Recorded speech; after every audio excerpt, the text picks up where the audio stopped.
அனைவருக்கும் வணக்கம். நாம் இன்னைக்கு பிரிது மொழிதல் அணி.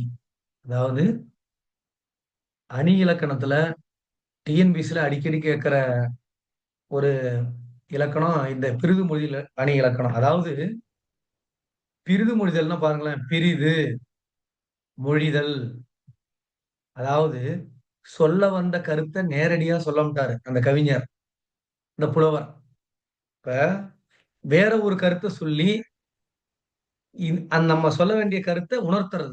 ஏன்னா நேரடியா சொன்னா, நமக்கு பாத்தீங்கன்னா, நம்ம கேட்கிறவங்களுக்கு நமக்கும் ஒரு விதமான அந்த மன கஷ்டம் வந்துரும். "ஏய் இத செய் அப்படி, அத செய்" அப்படின்னு சொல்லும்போது, "நீ என்ன சொல்றது? நான் என்ன கேட்கறது?" அப்படிம்பாங்க. அப்ப அவங்களுக்கு புரியிற மாரி, வேறொரு நிகழ்ச்சியின் மூலம் தான் கூற வந்த கருத்தை கூறுவதுதான் பெரிதும் அணி.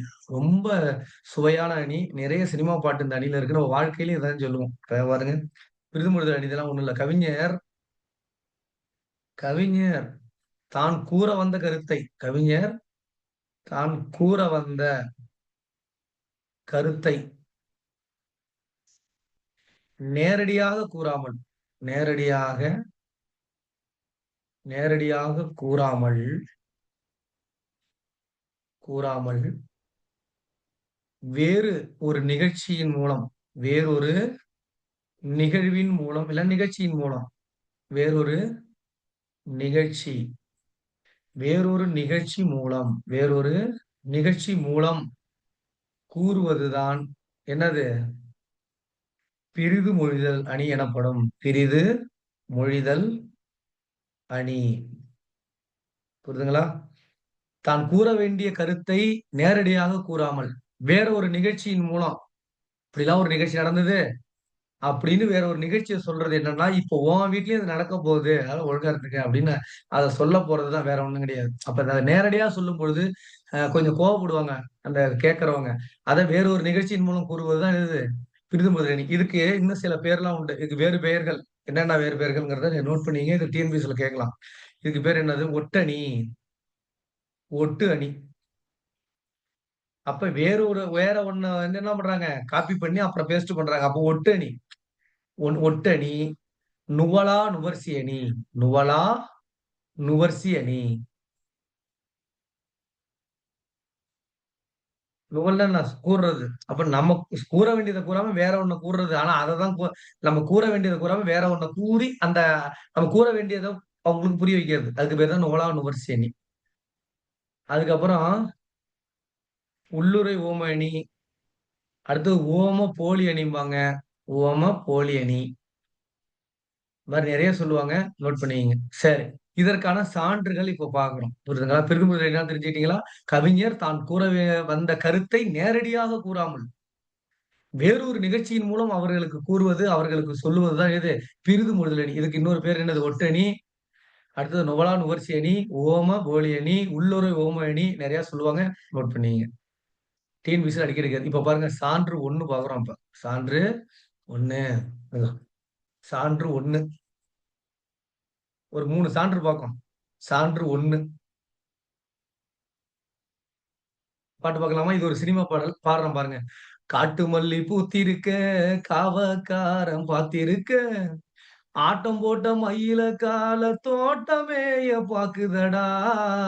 மாட்டுக்கார வேலா, உன் மாட்ட கொஞ்சம் பாத்துக்கடா.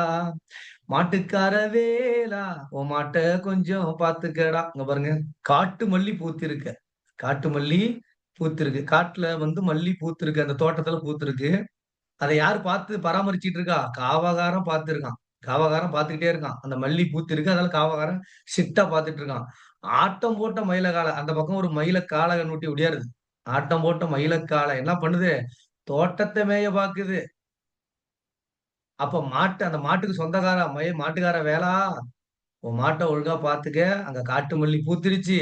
அந்த காவகாரன் அத பார்த்துக்கிட்டு இருக்கான். உன் மயிலக்கால துள்ளிட்டு அந்த பக்கம் போகுது. அந்த தோட்டத்து உள்ள போயிடுச்சுன்னா அவன் வெட்டிப்புடுவான். அந்த மாட்ட ஏதாவது பண்ணிடுவான். உன் கால ஏதாவது பண்ணிடுவான். ஒழுங்கா உன் கால மாட்ட அடக்கி வச்சுக்க. அப்படின்னு தான் இந்த பாட்டோட பொருள் அப்படின்னு நெனச்சீங்கன்னா, அது தவறு. 2 பேரும் ஃப்ரெண்டு. 2 பேரு ஃப்ரெண்டு. ஒருத்தனோ ஒருத்தன் ஒருத்தனுடைய ஒருத்தனுடைய மகன் என்ன பண்றான்? ஒரு பொண்ணு மேல ஆசைப்படுறான். அதான் காட்டு மல்லி பூத்திருக்கன்னா, ஒரு பொண்ணு பெரிய புள்ளை ஆயிட்டுது. காவாரம் பார்த்திருக்கன்னா, அவன் அப்பங்காரன் பார்த்திருக்கான். அந்த புள்ளைய ஒழுங்கா கடிச்சிட்டா வளர்த்துட்டு இருக்கான். ஆட்டம் போட்ட மயிலகால உன் புள்ள. "இலேய் மச்சான் உன் புள்ள என்ன பண்ணுது? ஆட்டம் போட்ட மயிலகால உன் ஆம்பள புள்ள என்ன பண்ணுது? அந்த தோட்ட மேய பாக்குதடா. அந்த அந்த பொண்ணு மேல ஆசைப்பட்டுட்டு அவன் பின்னாடியே சுத்துறான். ஆனா அவன் அப்பங்காரன் பார்த்துக்கிட்டு இருக்கான். ஒழுங்கா உன் மோன அடக்கி வச்சுக்க. இல்லன்னா உன் மோன என்ன பண்ணிடுவான்? அவன் ஏதாவது பண்ணிடுவான். உன் மோன நீ காப்பாத்திக்க." அப்படின்னு அவன்ட்ட நேரடியா சொன்னா, "ஏய் என் மோன பத்தி எனக்கு தெரியும். நீ என்னடா நீ எனக்கு சொல்ற?" அப்படின்னு சொல்லி அவன் மோனுக்கு அவன் சப்போர்ட் பண்ணுவான். அந்த கருத்த இவன் மேல டென்ஷன் ஆவான். என் புள்ளைய நான் நல்லா தான் வளர்த்துட்டு இருக்கேன். நீ என்னடா எனக்கு சொல்றது? அப்படின்னு சொல்லுவான். அத நேரடியா சொல்ல மறுத்துட்டு எப்படி சொல்றாரு பாத்தியா? காட்டு மல்லி பூத்துருச்சு. காவக்காரன் ஒழுங்கா பாத்துட்டு இருக்கான்.